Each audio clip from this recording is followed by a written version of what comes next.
प्रिय विद्यार्थियों, ये कक्षा 7 के सामाजिक विज्ञान के पाठ 1 का चौथा वीडियो है। आज हम कक्षा 7 के सामाजिक विज्ञान के पाठ 1 के चौथे भाग का अध्ययन करेंगे। In this chapter we will read about geographical diversity of India.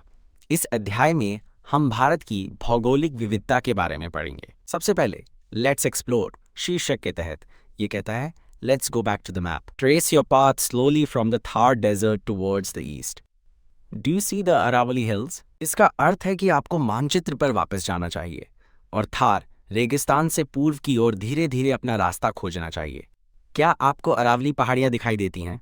अगला भाग है, the Aravallis are among the oldest mountains in the world, some 2.5 billion years old. The range has many peaks and ridges. इसका मतलब है कि अरावली दुनिया के सबसे पुराने पहाड़ों में से एक है, लगभग 2.5 अरब साल पुराना। इस श्रेणी में कई चोटियां और पर्वतमालाएं हैं। अगला वाक्य है, Although its highest peak, Mount Abu, towers at over 1700 m, most of its hills are between 300 and 900 meter high. इसका अर्थ है कि यद्यपि इसकी सबसे ऊंची चोटी माउंट आबू 1700 मीटर से अधिक ऊंची है, लेकिन अधिकांश पहाड़ियां 300 और 900 मीटर के बीच ऊंची हैं। पैराग्राफ का अंतिम वाक्य है, Isn't it fascinating that a drive of about 4.5 hours can take us up to the top of Mount Abu? इसका अर्थ है कि क्या ये आकर्षक नहीं है कि लगभग 4 और आधे घंटे की ड्राइव हमें माउंट आबू के ऊपर तक ले जा सकती है। संक्षेप में पाठ का ये भाग हमें अरावली पहाड़ियों के बारे में बताता है, जो दुनिया के सबसे पुराने पहाड़ों में से एक है। इसमें कई चोटियां और पर्वतमालाएं हैं, जिनमें से सबसे ऊंची चोटी माउंट आबू है, जिसकी ऊंचाई 1700 मीटर से अधिक है, और ज्यादातर पहाड़ियां 300 से 900 मीटर तक हैं। पाठ के अनुसार माउंट आबू तक लगभग 4.5 घंटे में गाड़ी चलाकर पहुंचा जा सकता है। बाएं तरफ वाली तस्वीर अरावली की है और पाठ में लिखा है कि इस श्रेणी के ठीक आगे थार रेगिस्तान शुरू होता है। दाईं ओर वाली तस्वीर अंतरिक्ष से देखे जाने पर अरावली की दिखती है। आगे पाठ में लिखा है, mount Abu in the Aravalli से Jodhpur in the Thar desert तक एक drive into a completely different geography. इसका मतलब है कि अरावली में माउंट आबू से थार रेगिस्तान में जोधपुर तक एक गाड़ी की सवारी पूरी तरह से एक अलग भूगोल में है। From Mount Abu in the Aravallis to Jodhpur in the Thar Desert, a drive into a completely different geography. पाठ के अनुसार अरावली में माउंट आबू से थार रेगिस्तान में जोधपुर तक की ड्राइव आपको पूरी तरह से अलग भौगोलिक क्षेत्र में ले जाएगी। तो लेट्स एक्सप्लोर शीर्षक के तहत टेक्स्ट कहता है, Look at the political map in the textbook and identify the states that the rain spans. Did you see Delhi, Rajasthan, Haryana और गुजरात?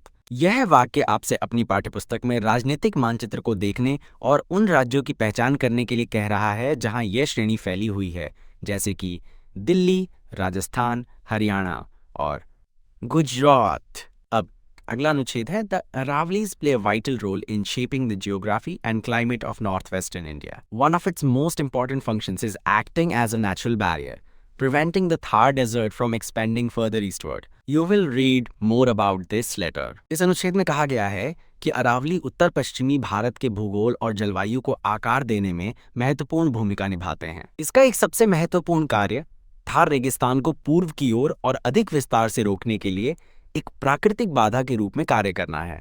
आपको बाद में इसके बारे में और जानकारी मिलेगी। इसके बाद है, the Aravallis rich in minerals like marble, granite, zinc, and copper have supported mining and construction activities for centuries. इसका क्या अर्थ है? इसका अर्थ है कि अरावली जो संगमरमर, ग्रेनाइट, जस्ता और तांबे जैसे खनिजों से समृद्ध है, सदियों से खनन और निर्माण गतिविधियों का समर्थन करता आ रहा है। इसके बाद लिखा है, In fact, evidence from its ancient mines at Zwar has shown that over at centuries ago, Indians were the first in the world to master the delicate process of extraction of zinc. यहाँ ये बताया जा रहा है कि जवार में अरावली की प्राचीन खदानों के साक्ष्य से पता चलता है कि 8 सदियों पहले भारतीय जस्ता निकालने की प्रक्रिया में महारत हासिल करने वाले दुनिया के पहले लोग थे। इसके बाद historic forts such as Chittorgarh, Kumbhalgarh और रणथंभौर आर लोकेटेड हियर। यहाँ पर यह कहा जा रहा है कि ऐतिहासिक किले जैसे चित्तौड़गढ़, कुंभलगढ़ और रणथंभौर यहाँ स्थित हैं। इस अनुच्छेद में बताया गया है कि अरावली उत्तर पश्चिमी भारत के भूगोल और जलवायु को आकार देने में एक महत्वपूर्ण भूमिका निभाते हैं। यह थार रेगिस्तान को और पूर्व की ओर बढ़ने से रोकता है और सदियों से खनन और निर्माण गतिविधियों का समर्थन करता आ रहा है, क्योंकि यह संगमरमर, जस्ता, ग्रेनाइट और तांबे जैसे खनिजों में समृद्ध है। अंत में अरावली ने सदियों पहले भारतीयों द्वारा जस्ता के निष्कर्षण का समर्थन किया और ऐतिहासिक किले जैसे चित्तौड़गढ़, कुंभलगढ़ और रणथंभौर इसी क्षेत्र में स्थित हैं। द पेनिनसुलर प्लेटो शीर्षक वाले एक नए खंड में चला गया है। लेट्स रिमेंबर शीर्षक के तहत ये कहता है अ पठार एक भूभाग है जो आसपास की भूमि से ऊपर उठता है और जिसकी सतह कम या ज्यादा समतल होती है। इसके कुछ किनारों पर अक्सर खड़ी ढलानें होती हैं। आगे ये कहता है India has several Plato's. The most important one is the triangular peninsular area in the middle and south of the country. इसका मतलब है कि भारत में कई पठार हैं। सबसे महत्वपूर्ण देश के मध्य और दक्षिण में त्रिकोणीय प्रायद्वीपीय क्षेत्र है। अब तो फिर आगे ये कहता है India has several plateaus. The most important one is the triangular peninsula area in the middle and south of the country. इसका अर्थ है कि भारत में कई पठार हैं जिनमें से सबसे महत्वपूर्ण देश के मध्य और दक्षिण में त्रिकोणीय प्रायद्वीपीय क्षेत्र है। ये आगे कहता है It is also a very old land formation, since this region is a peninsula surrounded by water on all three sides by the Arabian Sea, the Bay of Bengal, and the Indian Ocean. It is called a peninsular plateau. कहता है कि प्रायद्वीपीय पठार भी एक बहुत पुराना भूभाग है, क्योंकि ये क्षेत्र एक प्रायद्वीप है जो तीन तरफ से पानी से घिरा हुआ है, माइनस अरब सागर, बंगाल की खाड़ी और हिंद महासागर, इसलिए इसे प्रायद्वीपीय पठार कहा जाता है। आगे पाठ कहता है the plateau is bordered by two mountain ranges, the Western Ghats and Eastern Ghat. The Western Ghat are taller and run along the western coast like a wall with many beautiful waterfalls flowing down their steep sides during the monsoon season. इस पंक्ति का मतलब है कि पठार दो पर्वत श्रृंखलाओं से घिरा है, पश्चिमी घाट और पूर्वी घाट। पश्चिमी घाट ऊंचे हैं और पश्चिमी तट के किनारे एक दीवार की तरह फैले हुए हैं और मानसून के मौसम के दौरान इनकी खड़ी ढलानों से कई सुंदर झरने बहते हैं। लेट्स रिमेंबर नामक खंड प्रायद्वीपीय पठार के बारे में है। इसमें कहा गया है कि एक पठार आसपास की भूमि से ऊपर उठा हुआ एक भूभाग है और इसमें कुछ खड़ी ढलानों के साथ कम या ज्यादा सपाट सतह होती है। भारत में कई पठार हैं जिनमें से सबसे महत्वपूर्ण देश के मध्य और दक्षिणी भाग में त्रिकोणीय प्रायद्वीपीय क्षेत्र है, जिसे तीन तरफ से पानी से घिरा होने के कारण एक प्रायद्वीपीय पठार भी कहा जाता है। प्रायद्वीपीय पठार दो पर्वत श्रृंखलाओं पश्चिमी घाट और पूर्वी घाट से घिरा है। पश्चिमी घाट ऊंचे हैं और पश्चिमी तट पर एक दीवार की तरह फैले हुए हैं और यहाँ मानसून के मौसम में खड़ी ढलानों से कई झरने बहते हैं। इसके बाद लिखा है The Western Ghats have been declared a UNESCO World Heritage Site. They are home to many rivers and have a rich biodiversity. The northern portion of the Western Ghats are also known as the Sahyadri Hills. इसका अर्थ है कि पश्चिमी घाट को UNESCO द्वारा विश्व धरोहर स्थल घोषित किया गया है। वे कई नदियों के उद्गम स्थल हैं और उनमें समृद्ध जैव विविधता है। पश्चिमी घाट के उत्तरी भाग को सह्याद्री पहाड़ियां भी कहा जाता है। The eastern Ghat are lower and broken in two smaller hills along the eastern coast. Between these mountain ranges lies the Deccan Plateau, a vast area of flat highlands. इसका अर्थ है कि पूर्वी घाट पूर्वी तट के किनारे निचले हैं और छोटी पहाड़ियों में टूटे हुए हैं। इन पर्वत श्रृंखलाओं के बीच दक्कन का पठार स्थित है, जो समतल ऊंचे मैदानों का एक विशाल क्षेत्र है। अब लिखा है rivers like the Godavari, Krishna and Kaveri flow across the plateau from west to east. These rivers are important for farming and provide water to millions of people. इसका अर्थ है कि गोदावरी, कृष्णा और कावेरी जैसी नदियां पठार के पश्चिमी भाग से पूर्वी भाग की ओर बहती हैं। ये नदियां खेती के लिए महत्वपूर्ण हैं और लाखों लोगों को पानी उपलब्ध कराती हैं। Don't miss out. खंड में कहा गया है कि पश्चिमी घाट को यूनेस्को की विश्व धरोहर स्थल घोषित किया गया है। जैव विविधता से समृद्ध है। कई नदियां पश्चिमी घाट से शुरू होती है और इस पर्वतमाला के उत्तरी भाग को सह्याद्री पहाड़ियां के नाम से भी जाना जाता है। पूर्वी घाट कम ऊंचाई वाले और छोटे हैं। दक्कन का पठार पूर्वी घाट और पश्चिमी घाट के बीच स्थित है। गोदावरी, कृष्णा और कावेरी जैसी नदियां पश्चिम से पूर्व की ओर दक्कन के पठार को पार करती हैं और सिंचाई और पीने के पानी के लिए लाखों लोगों के लिए पानी का एक महत्वपूर्ण स्रोत हैं। तो लेट्स एक्सप्लोर नामक ये खंड कहता है Look at the physical map of India given at the end of the book. Notice the direction of the flow of the rivers. इस पंक्ति का अर्थ है कि पुस्तक के अंत में दिए गए भारत के भौतिक मानचित्र को देखें और नदियों के प्रवाह की दिशा पर ध्यान दें। ऊपर दाईं ओर चित्र 1.27 में छत्तीसगढ़ के घने जंगल दिख रहे हैं, जहां कई आदिवासी समुदाय रहते हैं। This plateau is rich in minerals, forest and fertile land, making it vital for India's economy. It tilts a little to the east, so a few of the rivers in this region flow towards the Bay of Bengal. East-flowing rivers like the Godavari, Krishna and Mahanadi originate here, providing water for farming, industries and hydroelectric power. यह पाठ कहता है कि यह पठार खनिजों, जंगलों और उपजाऊ भूमि से समृद्ध है, जो इसे भारत की अर्थव्यवस्था के लिए महत्वपूर्ण बनाता है। यह पूर्व की ओर थोड़ा झुका हुआ है, इसलिए इस क्षेत्र की कुछ नदियां बंगाल की खाड़ी की ओर बहती हैं।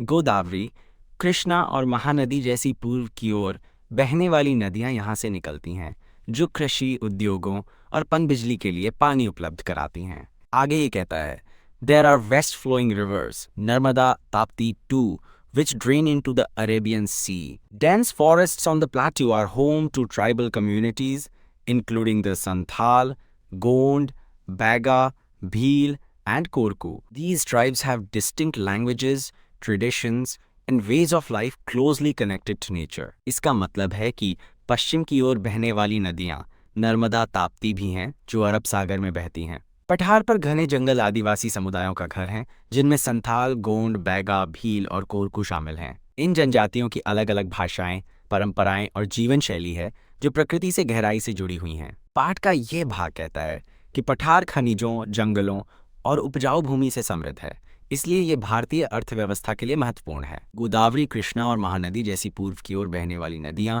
कृषि, उद्योगों और पनबिजली के लिए पानी उपलब्ध कराती हैं। पश्चिम की ओर बहने वाली नदियां भी हैं, नर्मदा और ताप्ती, जो अरब सागर में बहती हैं। पठार पर घने जंगल कई आदिवासी समुदायों का घर हैं, जिनकी प्रकृति से घनिष्ठ संबंध के साथ अपनी भाषाएं और परंपराएं हैं। इस खंड में लिखा है, tribal communities are largely spread over the states of Jharkhand, West Bengal, Orissa, Assam, Madhya Pradesh, Chhattisgarh, Maharashtra, Telangana and Gujarat. Examine the physical and political maps at the end of the book to locate the status and connect them to their location on the physical map. ये खंड, जिसका शीर्षक Let's Explore है, कहता है, Tribal communities are largely spread over the states of Jharkhand, West Bengal, Odisha, Assam, Madhya Pradesh, Chhattisgarh, Maharashtra, Telangana, and Gujarat.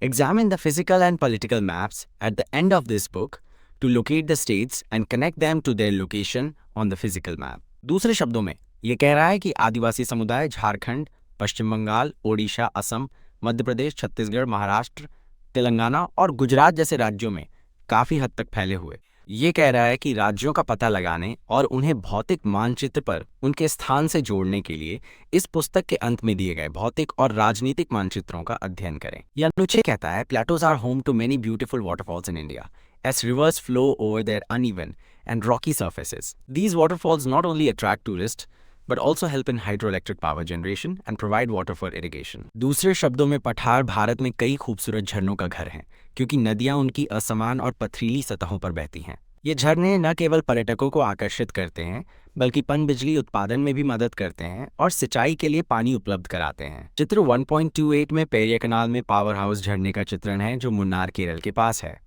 चित्र 1.29 में पश्चिमी घाट में पाया जाने वाला लायन टेल्ड मकाक दिखाया गया है और चित्र 1.30 में पश्चिमी घाट का किंग कोबरा दिखाया गया है। तो चित्र 1.31 में एक कीटभक्षी पौधा दिखाया गया है, जिसका अर्थ है कि ये उन कीड़ों को खाता है जो पश्चिमी घाट में पाए जाते हैं। चित्र 1.32 पठार में कोयला खदानों को दर्शाता है, जो विशेष रूप से बिजली के उत्पादन में एक महत्वपूर्ण संसाधन है। कोयला एक जीवाश्म ईंधन है, जिसका उपयोग ग्लोबल वार्मिंग में योगदान देता है। अगला चित्र 1.33 है और ये बताता है कि महानगर शहर कैसे पठार क्षेत्रों में स्थापित किए जा रहे हैं। चित्र महानगर मुंबई के क्षितिज को दर्शाता है।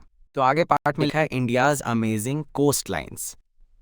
India's coastline is dotted with beautiful beaches, rocky cliffs, and lush green forest. Some beaches have golden sand, while others have black rocks. Some islands have coral reefs, while others are covered in thick jungles. India's coasts are full of surprises. The Indian coastline is over 7,500 kilometers long. इसका अर्थ है कि भारत की तटरेखा सुंदर समुद्र तटों, पथरीली चट्टानों और हरे भरे हरे जंगलों से भरी है। कुछ समुद्र तटों पर सुनहरी रेत है, जबकि अन्य पर काले पत्थर हैं। कुछ द्वीपों में प्रवाल भित्तियां हैं, जबकि अन्य घने जंगलों से ढके हैं। भारत का तट आश्चर्यों से भरा है। भारतीय तटरेखा 7,500 किलोमीटर से अधिक लंबी है। Let's explore. खंड कहता है, look at the physical map of India in your school atlas और wall map and find the names of 5 rivers that flow into the Bay of Bengal. Find out India's coastal states and discuss the difference between the western and eastern coastal plains. ये पंक्ति आपको अपने school Atlas या दीवार मानचित्र पर भारत के भौतिक मानचित्र को देखने के लिए कहती है। उन 5 नदियों के नाम खोजें जो बंगाल की खाड़ी में बहती हैं, भारत के तटीय राज्यों का पता लगाएं और पश्चिमी और पूर्वी तटीय मैदानों के बीच के अंतर पर चर्चा करें।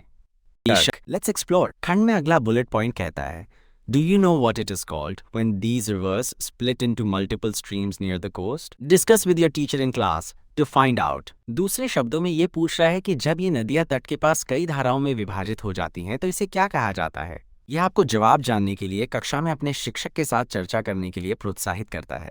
डिस्ट्रीब्यूटरी, तट के पास कई धाराओं में विभाजित होने वाली नदी को डिस्ट्रीब्यूटरी कहा जाता है। यह अनुभाग कहता है, The west coast of India stretches from Gujarat to Kerala, passing through Maharashtra, Goa, and Karnataka. Most rivers here originate in the Western Ghat, flow swiftly, and form estuaries. The coastline is shaped by alluvial deposits from short rivers and features coves, creeks, and estuaries, with the Narmada and Tapti estuaries being the largest. पाठ के इस भाग में कहा गया है कि भारत का पश्चिमी तट गुजरात से केरल तक फैला हुआ है, जो महाराष्ट्र, गोवा और कर्नाटक से होकर गुजरता है। यहाँ की अधिकांश नदियाँ पश्चिमी घाट में उत्पन्न होती हैं, तेजी से बहती हैं और मुहाना बनाती हैं। तटरेखा छोटी नदियों और सुविधाओं जैसे कोव्स, क्रीक्स और मुहाना से बनी है, जिसमें नर्मदा और ताप्ती मुहाना सबसे बड़े हैं। गुजरात से केरल तक फैला हुआ भारत का पश्चिमी तट अपनी भौगोलिक विशेषताओं के कारण विशेष रूप से आकर्षक है। यह क्षेत्र महाराष्ट्र, गोवा और कर्नाटक जैसे विभिन्न राज्यों से होकर गुजरता है।